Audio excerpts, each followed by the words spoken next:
नासिक में विंटर की हवा में ठंडक थी, लेकिन एक medium scale auto component plant के थर्ड फ्लोर एडमिनिस्ट्रेटिव ऑफिस के अंदर 37 ईयर ओल्ड प्रशांत को ठंडे पसीने आ रहे थे। थर्सडे जनवरी 28 को 4:15 PM हो रहे थे। कंपनी के लीड ऑपरेशंस मैनेजर प्रशांत पेरोल डिपार्टमेंट के एक अर्जेंट बोल्ड ईमेल को लगातार घूर रहे थे। सब्जेक्ट लाइन में लिखा था, final reminder, investment proof submission deadline February 15। Email की बॉडी में वही कॉर्पोरेट अथॉरिटी वाली जानी पहचानी टोन थी जो एम्प्लॉयज ऊपर बताई गई डेट तक सेक्शन एटीसी, एटीडी एटसेट्रा के तहत टैक्स सेविंग इन्वेस्टमेंट्स का वैलिड प्रूफ सबमिट करने में फेल रहेंगे। उनके फरवरी और मार्च की सैलरी से बची हुई अमाउंट को highest applicable tax deducted at source TDS slab के तहत डिडक्ट कर लिया जाएगा। प्रशांत ने जल्दी से अपनी सैलरी स्लिप खोली। वे साल के कंफर्टेबल 16.5 लाख रुपीज अर्न करते थे। अगर HR ने जीरो डिक्लेयर्ड इन्वेस्टमेंट्स को कंसीडर करते हुए उनका टैक्स डिडक्शन एडजस्ट किया तो अगले 2 मंथ्स के लिए उनका टेक होम पे हर महीने लगभग 45,000 रुपीज कम हो जाएगा। उनकी हार्ट बीट अचानक तेज हो गई। उन्होंने अगस्त में ही अपनी टैक्स प्लानिंग सॉर्ट करने का सोचा था, लेकिन फैक्ट्री प्रोडक्शन डेडलाइंस, एक होम रेनोवेशन प्रोजेक्ट और लाइफ की डेली भागदौड़ की वजह से यह मैटर बैक बर्नर पर चला गया था। पैनिक होकर उन्होंने मिस्टर कुलकर्णी को स्पीड डायल किया, जो 1 डिकेड से भी ज्यादा टाइम से उनकी फैमिली के चार्टर्ड अकाउंटेंट थे। शहर के दूसरे कोने में कुलकर्णी की डेस्क पेपर्स, टैक्स फॉर्म्स और बजते फोन्स के ढेर के नीचे दबी हुई थी। वे एक साथ 200 से ज्यादा पैनिक हुए सैलरीड क्लाइंट्स को मैनेज कर रहे थे, जो सभी बिल्कुल वैसी ही पैनिक वाली एनर्जी के साथ कॉल कर रहे थे। कुलकर्णी के पास प्रशांत के long term asset allocation, wealth building strategy या रिस्क एपेटाइट को एनालाइज करने का टाइम नहीं था, और न ही उन्हें इसके लिए पे किया जाता था। उन्हें बस क्यू क्लियर करनी थी। प्रशांत राव, चिंता मत कीजिए, अभी भी टाइम है, कुलकर्णी ने डॉट मैट्रिक्स प्रिंटर के शोर के बीच तेजी से कहा। आपके पास एटीसी में टोटल 1.5 लाख रुपीज की लिमिट है। अभी ऑनलाइन अपने बैंक में 1 लाख रुपीज की 5 year tax saving fix deposit open कर लीजिए, और बाकी के 50,000 रुपीज के लिए मेरे ब्रदर इन लो LIC के एजेंट हैं। मैं उनसे कल मॉर्निंग आपके ऑफिस में एंडोमेंट पॉलिसी का फॉर्म भिजवा दूंगा। आप बस साइन कर दीजिए, उन्हें एक चेक दे दीजिए और आपका टैक्स प्रूफ सॉर्टेड हो जाएगा। सिंपल। राहत की सांस लेते हुए प्रशांत ने 48 आवर्स के अंदर इंस्ट्रक्शंस फॉलो किए। उन्होंने अपने नेट बैंकिंग पोर्टल के थ्रू 6.5% इंटरेस्ट पर 1 लाख रुपीज की टैक्स सेविंग FD क्रिएट की और 50,000 रुपीज पर ईयर के लिए 20 ईयर्स की एंडोमेंट पॉलिसी कमिटमेंट पर साइन कर दिए। उन्होंने फरवरी 10 को राहत की गहरी सांस के साथ HR को PDFs हैंडओवर कर दिए। उन्हें विक्टोरियस फील हो रहा था। उन्हें लगा कि उन्होंने इनकम टैक्स डिपार्टमेंट को आउटस्मार्ट कर दिया है। रियलिटी में प्रशांत ने खुद को बचाया नहीं था, उन्होंने बस अपने फाइनेंशियल फ्यूचर को सबोटाज कर दिया था। रफली 45,000 रुपीज के 1 टाइम टैक्स हिट से बचने के लिए उन्होंने low yielding inflation eroding financial instruments में 1.5 लाख रुपीज लॉक कर दिए थे और खुद पर एक ऐसी इंश्योरेंस पॉलिसी की मल्टी डिकेड एनुअल पेमेंट का बोझ डाल लिया था जिसकी उन्हें न तो जरूरत थी और न ही समझ। प्रशांत इंडिया के सबसे व्यापक एनुअल फाइनेंशियल इल्यूजन के वे विक्टिम बन चुके थे। टैक्स डिडक्शन को वेल्थ क्रिएशन समझना। Section break. The great January circus. कैसे एटीसी बना एक सेल्स बोनांजा। अगर आप थोड़ा पीछे हटकर हर साल जनवरी 15 और मार्च 31 के बीच इंडियन फाइनेंशियल लैंडस्केप को ऑब्जर्व करें तो आपको वो एक मैसिव सिंक्रोनाइज्ड अपैरेटस एक्शन में आता हुआ दिखाई देगा। Banks instant tax saving fixed deposits का ऑफर देते हुए अर्जेंट SMS ब्लास्ट्स भेजते हैं। इंश्योरेंस कंपनीज टैक्स बचाते हुए आपके चाइल्ड के फ्यूचर को सिक्योर करने के बारे में इमोशनली चार्ज्ड एडवर्टाइजमेंट्स एयर करती हैं। Mutual fund houses tax saver funds के लिए न्यूज़पेपर्स को फुल पेज एड्स से भर देते हैं। फाइनेंशियल एडवाइजर्स, CA ऑफिसेस और इंश्योरेंस एजेंट्स ओवरटाइम काम करते हैं। इंडियन इनकम टैक्स एक्ट का section 80C originally policy makers द्वारा मिडिल क्लास सिटीजन्स के लिए लॉन्ग टर्म सेविंग्स बिल्ड करने के एक इंसेंटिव के रूप में डिजाइन किया गया था। इंडिविजुअल्स को अपनी टैक्सेबल इनकम से 1,500,000 रुपीस तक डिडक्ट करने की परमिशन देकर गवर्नमेंट फाइनेंशियल सिक्योरिटी के कल्चर को बढ़ावा देना चाहती थी। इसके बजाय फाइनेंशियल सर्विसेज इंडस्ट्री ने सेक्शन 80C को एक सीजनल क्लियरेंस सेल में ट्रांसफॉर्म कर दिया। जनवरी पैनिक की anatomy. HR tax deadline email से एम्प्लॉय पैनिक होता है, जिससे सीए क्विक फिक्स की तरफ जाते हैं, जिससे ब्रोकर सेल्स होती है, जिससे बैड प्लान्स में लॉक इन हो जाते हैं, जिससे पुअर फाइनेंशियल फ्यूचर बनता है। क्योंकि ज्यादातर सैलरीड प्रोफेशनल्स अपनी पर्सनल फाइनेंस को लेकर पैसिव प्रोक्रेस्टिनेशन की स्टेट में काम करते हैं, वे टैक्स प्लानिंग को एक strategic year round wealth building exercise की तरह नहीं, बल्कि एक फायर ड्रिल इमरजेंसी की तरह ट्रीट करते हैं। इंडस्ट्री ये बात जानती है। वे जानते हैं कि एक घबराया हुआ इन्वेस्टर फाइन प्रिंट नहीं पढ़ता, internal rates of return IRR calculate नहीं करता और एक्सपेंस रेशियो कंपेयर नहीं करता। वे बस एचआर डेडलाइन से पहले एक पीडीएफ रिसीट चाहते हैं। इसका रिजल्ट हर स्प्रिंग में मिडिल क्लास कैपिटल के बिलियंस ऑफ रुपीस मार्केट में अवेलेबल सबसे खराब फाइनेंशियल प्रोडक्ट्स में फ्लो हो जाते हैं। Section break. एटीसी स्पेक्ट्रम को डिसेक्ट करना। The utility audit. इस ट्रैप से बचने के लिए आपको सेक्शन एटीसी को एक सिंगल बकेट के रूप में नहीं, बल्कि बहुत अलग अलग वेल्थ जनरेटिंग कैपेबिलिटीज वाले ऑप्शंस के एक स्पेक्ट्रम के रूप में देखना होगा। सभी एटीसी इंस्ट्रूमेंट्स एक जैसे नहीं बनाए गए हैं। यहां 1.5 lakh rupees section eighty C limit के तहत क्या क्वालिफाई करता है, उसका एक कोल्ड ऑब्जेक्टिव ब्रेकडाउन दिया गया है, जिसे हाई यूटिलिटी फाइनेंशियल इंजन से लेकर वेल्थ डिस्ट्रॉइंग ट्रैप्स तक रैंक किया गया है। Section ATC instrument spectrum. Category 1 mandatory और existing expenses, employ provident fund DPF, children's school tuition fees, home loan principal repayment. Results in action. कहीं भी एक भी एक्स्ट्रा रुपया लगाने से पहले सबसे पहले इन्हें क्लेम करें। Section break. Category 2 the wealth builders, ELSS equity mutual funds, high growth 3 year lock in equity exposure, public provident fund या पीपीएफ गारंटेड टैक्स फ्री ई15 year lock in. Results in action. अपनी 1.5 lakh rupees की limit में बचे हुए gap को भरने के लिए इनका यूज करें। Section break. Category 3 the wealth traps, tax saving fixed deposits 5 year lock in fully taxable interest, traditional endowment या money back insurance, low return high lock in, ULIPs with high fee structures. Results in action. Tax saving purpose के लिए इन्हें पूरी तरह से avoid करें। Category 1 the already paid deductions, इनको पहले चेक करें। ज्यादातर सैलरीड इंडियंस जो सबसे बड़ी गलती करते हैं वह ये मान लेना है कि उन्हें अपनी 1.5 लाख रुपीस लिमिट भरने के लिए नए प्रोडक्ट्स खरीदने की जरूरत है। रियलिटी में आपकी एटीसी लिमिट का एक बड़ा हिस्सा, यदि पूरा नहीं भी, तो उन एक्सपेंसेस और फोर्स सेविंग्स द्वारा पहले ही कंज्यूम हो चुका हो सकता है जो आप हर महीने पहले से पे कर रहे हैं। Employee provident fund DPF. अगर आप एक सैलरीड एम्प्लॉय हैं तो आपकी बेसिक सैलरी का 12% हर महीने आपके ईपीएफ में ऑटोमेटिकली डिडक्ट हो जाता है। ये एम्प्लॉय कंट्रीब्यूशन सीधे आपके सेक्शन एटीसी लिमिट की तरफ काउंट होता है। महीने की 50,000 रुपये बेसिक सैलरी कमाने वाले इंसान के लिए उनका एनुअल ईपीएफ कंट्रीब्यूशन 72,000 रुपये होता है। ये बिना एक भी एक्स्ट्रा रुपया खर्च किए 1.5 लाख रुपये की लिमिट का लगभग आधा हिस्सा ऑटोमेटिकली एग्जॉस्ट कर देता है।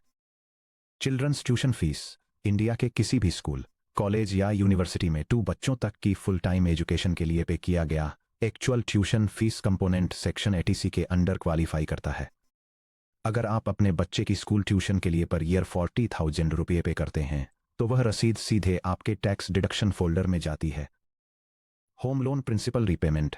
अगर आप होम लोन चुका रहे हैं तो फाइनेंशियल ईयर के दौरान पे की गई आपकी इक्वेटेड मंथली इंस्टॉलमेंट ईएमआई का प्रिंसिपल पोर्शन एटीसी डिडक्शन के लिए क्वालिफाई करता है।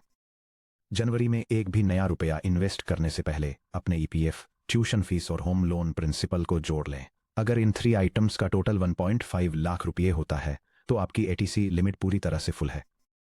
आपको केवल टैक्स के पर्पस से इंश्योरेंस पॉलिसी खरीदने, एफडी खोलने या नए फंड में इन्वेस्ट करने की जरूरत नहीं है। Section break. Category 2 the true wealth builders, fill the remaining gap here. अगर आपकी कैटेगरी 1 डिडक्शंस पूरी तरह से 1.5 लाख रुपये की कैप तक नहीं पहुंचती हैं तो रिमेनिंग गैप को ऐसे इंस्ट्रूमेंट्स में डिप्लॉय किया जाना चाहिए जो वास्तव में आपके पैसे को इन्फ्लेशन से तेजी से बढ़ाते हैं।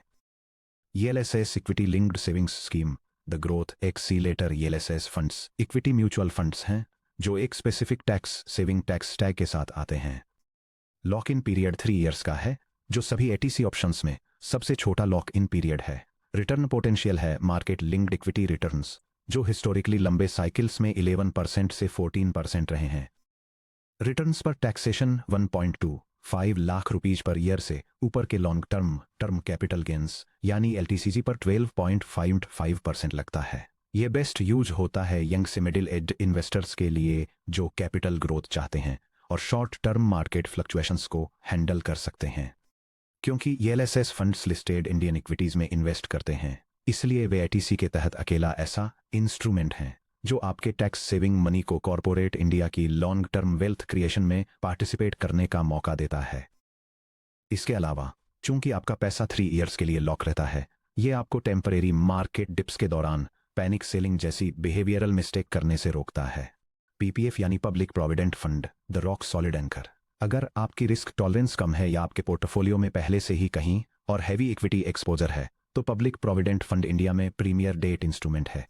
लॉक इन पीरियड 15 इयर्स का है, जिसमें ईयर 7 से पार्शियल विड्रॉल्स के ऑप्शंस भी हैं। रिटर्न पोटेंशियल है गवर्नमेंट सेट इंटरेस्ट रेट, जो आमतौर पर 7.0% और 8.0% के बीच होता है और इसे सोवरेन गारंटी का बैकअप मिलता है। टैक्सेशन है ट्रिपल ई स्टेटस यानी एग्जम्प्ट। आपका कंट्रीब्यूशन टैक्स एग्जम्प्ट है, अर्न किया गया इंटरेस्ट टैक्स एग्जम्प्ट है और final maturity amount 100% tax free है। यह बेस्ट यूज होता है long term conservative capital preservation, retirement planning या एक डिकेड बाद बच्चे की हायर एजुकेशन को फंड करने के लिए। Section break. Category 3, the wealth destroying traps, जिन्हें हर हाल में अवॉइड करें। यही वह जगह है जहां जनवरी सेल्स मशीन आपके खर्चे पर अपना पैसा बनाती है। Tax saving fixed deposits, 5 year lock इन। Banks 5 year tax saving FDs को पुश करना पसंद करते हैं क्योंकि वे पूरे 5 ईयर्स के लिए लो कॉस्ट रिटेल कैपिटल को लॉक कर देते हैं। हालांकि 1.5 लाख रुपीज का initial deposit eighty C tax deduction के लिए क्वालिफाई करता है, लेकिन हर सिंगल ईयर में अर्न किया गया इंटरेस्ट आपकी applicable income tax slab rate पर फुल्ली टैक्सेबल होता है। अगर प्रशांत, जो 30% टैक्स ब्रैकेट में आते हैं, 5 ईयर टैक्स सेविंग एफडी में 1 मिलियन रुपये डालते हैं जिससे 6.55% इंटरेस्ट मिलता है, तो ग्रॉस एनुअल इंटरेस्ट हुआ 6,500 रुपये। इंटरेस्ट पर टैक्स पेबल 31.2% से मिलाकर हुआ 2,028 रुपये। नेट रियलाइज्ड रिटर्न हुआ 4.47%। अर्बन इन्फ्लेशन 5.55% और 7% के बीच रहने से प्रशांत का टैक्स सेविंग डिपॉजिट बैंक में पड़े हर एक साल अपनी रियल परचेजिंग पावर खो रहा है। उन्होंने ईयर 1 में टैक्स तो बचा लिया, लेकिन फिर लगातार 5 ईयर्स तक चुपचाप पैसे गंवाते रहे। ट्रेडिशनल एंडोमेंट पॉलिसीज और यूलिप्स, सेक्शन 5.3 ट्रैप। जैसा कि इंश्योरेंस पर हमारी डिस्कशन में पहले ही साबित हो चुका है, एंडोमेंट और money back policies value life insurance और पुअर यील्डिंग डेट इन्वेस्टमेंट्स का एक खराब कॉम्बिनेशन है। एजेंट्स मार्च में इन्हें बहुत जोरों शोरों से पुश करते हैं क्योंकि इन प्रोडक्ट्स में मैसिव अपफ्रंट कमीशन स्ट्रक्चर्स होते हैं। अक्सर आपके फर्स्ट ईयर प्रीमियम का प्रीमियम 10% से 35% सीधा उस मिडलमैन के पास जाता है जिसने आपको फॉर्म दिया था। जब कोई एजेंट आपसे कहता है, सर 15 ईयर्स के लिए हर साल 50,000 रुपये पे कीजिए, 10 लाख रुपये का गारंटीड लाइफ कवर पाइए, एटीसी के अंडर टैक्स बचाइए और मैच्योरिटी पर बड़ा लंपसम अमाउंट पाइए, तो वे आपको ऐसा internal rate of return IRR बेच रहे होते हैं जो मुश्किल से 4.5% से 5.5% से ज्यादा होता है। आप इन्फ्लेशन को एडजस्ट करने के बाद एक ऐसे इंस्ट्रूमेंट में डिकेड्स के लिए अपना कैपिटल फंसा रहे हैं जो बेसिक सेविंग्स अकाउंट से बमुश्किल ही बेहतर रिटर्न देता है। Section break. The 15 year audit, the shocking cost of panic decisions. ये समझने के लिए कि यह डिफरेंस क्यों मैटर करता है, आइए देखते हैं कि 15 ईयर होराइजन में क्या होता है जब 3 अलग इन्वेस्टर्स अपने एनुअल 1.5 लाख रुपए के सेक्शन एटीसी एलोकेशन के साथ 3 अलग चॉइसेज बनाते हैं। इन्वेस्टर ए यानी द पैनिक ट्रेडिशनलिस्ट हर साल 1.5 लाख रुपए 5 year tax saving bank FD में डालता है, जिसमें एवरेज 6.5% इंटरेस्ट रेट मिलता है, यानी 30% ब्रैकेट में टैक्स के बाद अप्रोक्सीमेटली 4.5% का नेट रिटर्न। इन्वेस्टर बी यानी द एजेंट्स ड्रीम हर साल 1.5 लाख रुपए एक ट्रेडिशनल एंडोवमेंट इंश्योरेंस पॉलिसी में डालता है जो 5.5% का effective net return tax free देती है। इन्वेस्टर सी यानी द सिस्टमैटिक इन्वेस्टर सबसे पहले अपने मैंडेटरी ईफ या ट्यूशन फीस को मैक्सिमाइज करता है और बाकी बैलेंस एक low cost LSS equity fund में डालता है जो एवरेज लॉन्ग टर्म में 12% का रिटर्न जनरेट करता है। चलिए लगातार 15 ईयर्स तक हर साल 1.5 लाख रुपए के कंट्रीब्यूशन के बाद की फाइनेंशियल रियलिटी को ट्रेस करते हैं, जिसमें total out of pocket capital invested 22.5 lakh रुपए है। 15 year wealth comparison ATC annually 1,50,000 rupees invest किए गए, total capital 22.5 lakh rupees. Investor A tax saving FD 4.5% net return, final accumulated corpus approximately 31.9 lakh rupees. Real profit generated 9.4 lakh rupees. Investor B endowment insurance policy 5.5% net return, final accumulated corpus approximately 35.2 lakh rupees. Real profit generated 12.7 lakh rupees. Investor C ELSS equity mutual fund 12% net return, final accumulated corpus approximately 62.6 lakh rupees. Real profit generated 40.1 lakh rupees. The reality gap investor C और investor A के बीच का difference approximately 30.7 lakh rupees. Investor C और investor B के बीच का difference approximately 27.4 lakh rupees.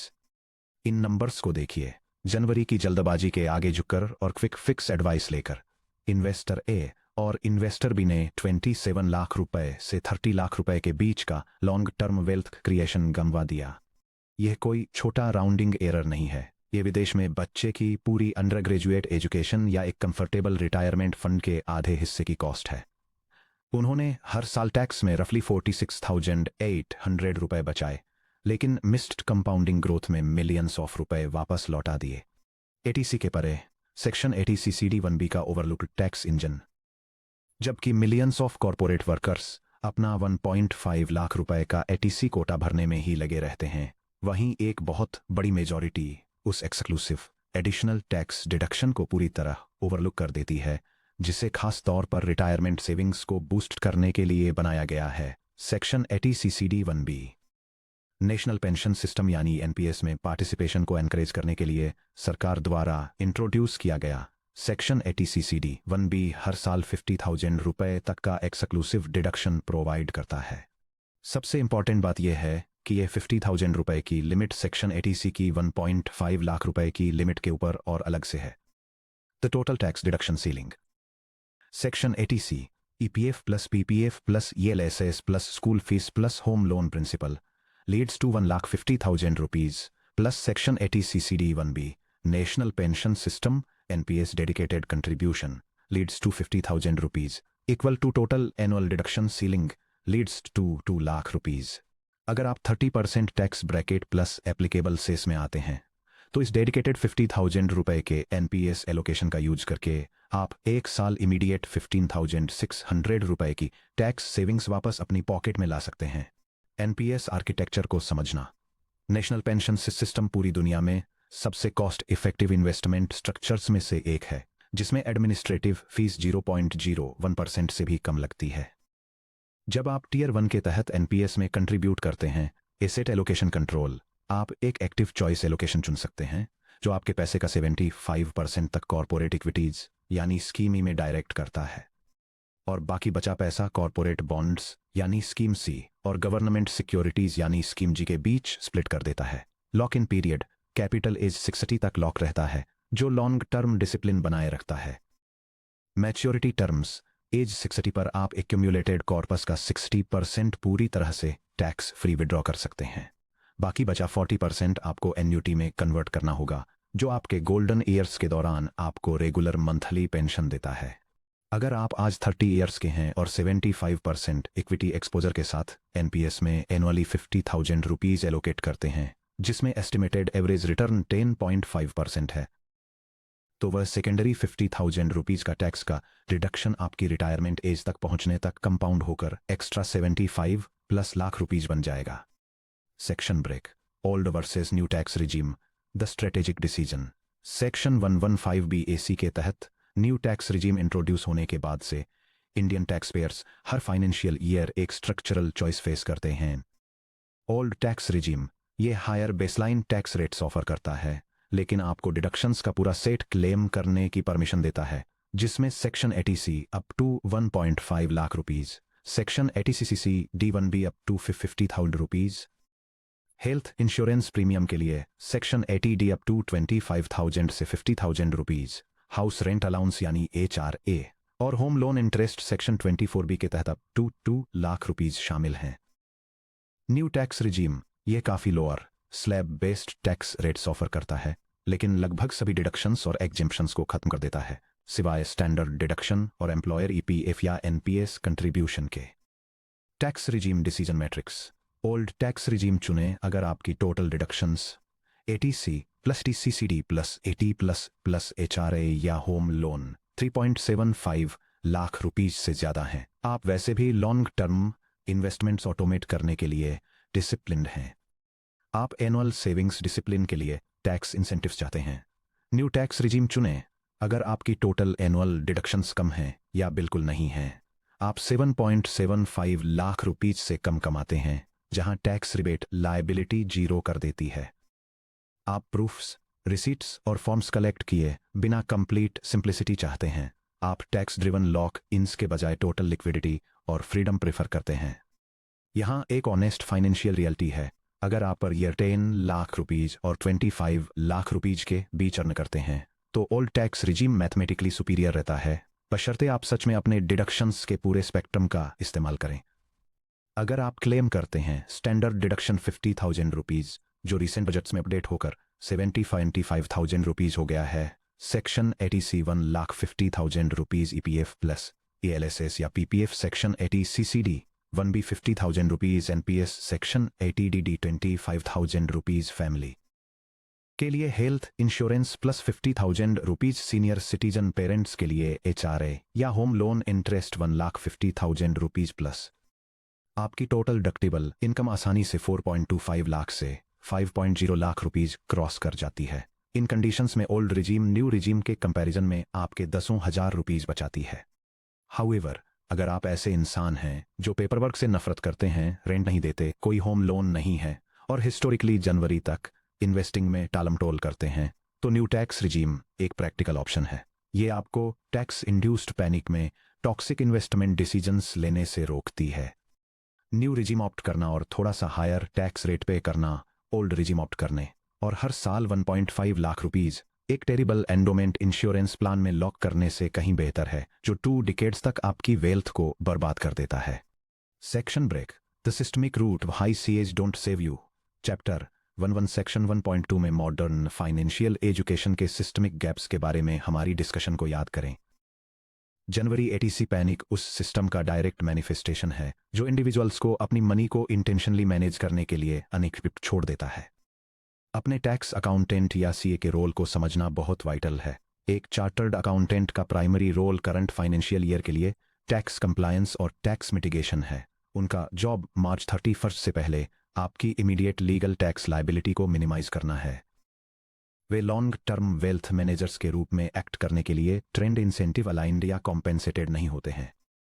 जब mister Kulkarni ने प्रशांत को FD बाय करने और एंडोमेंट पॉलिसी साइन करने के लिए कहा तो कुलकर्णी एक इमीडिएट प्रॉब्लम सॉल्व कर रहे थे, 48 आवर्स के भीतर करंट असेसमेंट ईयर के लिए प्रशांत का टैक्स बिल कम करना। वह यह कैलकुलेट नहीं कर रहे थे कि 2040 में प्रशांत की नेट वर्थ कैसी दिखेगी। वह यह चेक नहीं कर रहे थे कि प्रशांत के पास एडिक्वेट टर्म इंश्योरेंस है या नहीं। वह सिंपली अपनी डेस्क से एक एंट्री क्लियर कर रहे थे। लास्टिंग वेल्थ बनाने के लिए आपको अपने CA को वेल्थ प्लानर के रोल से फायर करना होगा और उन्हें सिर्फ टैक्स कंप्लायंस स्पेशलिस्ट के रोल तक ही सीमित रखना होगा। आप अपनी लाइफ के खुद चीफ फाइनेंशियल ऑफिसर हैं। Section break taking back control 12 month tax design बनाना। चलिए वापस प्रशांत पर आते हैं। जनवरी वाले पैनिक के 2 इयर्स बाद प्रशांत ने एक और टैक्स सीजन झेला। उस नॉन परफॉर्मिंग एंडोमेंट पॉलिसी का सेकंड प्रीमियम भरा और देखते रहे कि कैसे उनकी 5 year FD बहुत कम और फुल्ली टैक्स रिटर्न्स दे रही थी। स्टक फील करने पर उन्होंने अपने फाइनेंशियल इंजन का कंप्लीट ओवरहॉल करने का फैसला लिया। उन्होंने टैक्स सेविंग्स को एक एनुअल इमरजेंसी की तरह ट्रीट करना बंद कर दिया और इसे एक ऑटोमेटेड 12 मंथ रूटीन में रीडिजाइन कर दिया। द अप्रैल ऑडिट अप्रैल 5 को नई फाइनेंशियल ईयर के फर्स्ट वीक में प्रशांत ने अपने पेरोल पोर्टल पर लॉग इन किया। उसने देखा कि उसका employer mandated EPF contribution 6,500 rupees per month annually 78,000 rupees था। उसने ये भी नोट किया कि उसकी बेटी की annual school tuition fees 32,000 rupees थी। Total pre existing ATC deductions 1,10,000 rupees थे। Actual ATC gap remaining 40,000 rupees था। Automating the gap. नेक्स्ट जनवरी तक वेट करने के बजाय प्रशांत ने direct plan ELSS equity fund में 3,500 रुपीज पर मंथ की एक ऑटोमेटेड एसआईपी सेटअप की, जो हर मंथ की 5th डेट को एग्जीक्यूट होती थी। दिसंबर तक उसकी पूरी 1.5 लाख रुपीज की एटीसी लिमिट स्मूथली, ऑटोमेटिकली और बिना किसी जल्दबाजी में एक्स्ट्रा रुपया खर्च किए भर गई। Unlocking eighty C CD1B। उसने सेंट्रल पोर्टल के through online NPS tier 1 account खोला और 4,166 रुपीज की मंथली एसआईपी सेटअप की, जो एनुअली टोटल 50,000 रुपीज होती है, जिससे उसने रिटायरमेंट कैपिटल को हाई ग्रोथ इक्विटी ऑप्शंस में डायरेक्ट करते हुए इंस्टेंटली 15,600 रुपीज की एक्स्ट्रा टैक्स सेविंग्स कैप्चर कर ली। Surrendering the mistake. एक फीस ओनली एडवाइजर से कंसल्ट करने के बाद प्रशांत ने नुकसान सहा, एग्जिट टर्म्स पे किए और अपनी लो यील्डिंग एंडोमेंट पॉलिसी सरेंडर कर दी। उसने इसे एक pure term life insurance policy से रिप्लेस किया, जैसा कि सेक्शन 5.3 में आउटलाइंड था, जिसने एनुअल कॉस्ट के 1/5 में 5 टाइम्स कवरेज ऑफर किया। जब दोबारा जनवरी आया तो पेरोल डिपार्टमेंट ने अपना मैंडेटरी रिमाइंडर ईमेल भेजा, फरवरी 15 तक अपने इन्वेस्टमेंट प्रूफ सबमिट करें। जबकि उनके कलीग्स ने दोपहर का समय पागलों की तरह ब्रोकर्स को कॉल करने, लो इंटरेस्ट एफडी खरीदने और पॉलिसी फॉर्म भरने में बिताया, प्रशांत ने अपना कंप्यूटर खोला, 3 क्लिक्स में अपने ऑटोमेटेड ईएलएसएस और एनपीएस स्टेटमेंट्स डाउनलोड किए, उन्हें एचआर पोर्टल पर अपलोड किया और वापस अपने काम पर लग गया। उसने अपना टैक्स बचा लिया था, अपना कैश फ्लो प्रिजर्व कर लिया था और अपने पैसे को बिना किसी डिस्टरबेंस के दशकों तक कंपाउंड होने के रास्ते पर सेट कर दिया था। आपके इन्वेस्टमेंट आर्किटेक्चर के क्लियर होने, आपके इंश्योरेंस स्ट्रक्चर के क्लीन होने और आपकी टैक्स स्ट्रेटजी के ऑटोमेटेड होने के साथ आपने अपने पर्सनल फाइनेंशियल अपैरेटस की फाउंडेशन तैयार कर ली है। अब थ्योरी से एग्जीक्यूशन पर मूव करने का टाइम है, इन प्रिंसिपल्स को एक clean actionable sequence of steps में ट्रांसलेट करने का। 5.7 आपकी first financial to do list. इस वीक, इस मंथ, इस ईयर क्या करना है।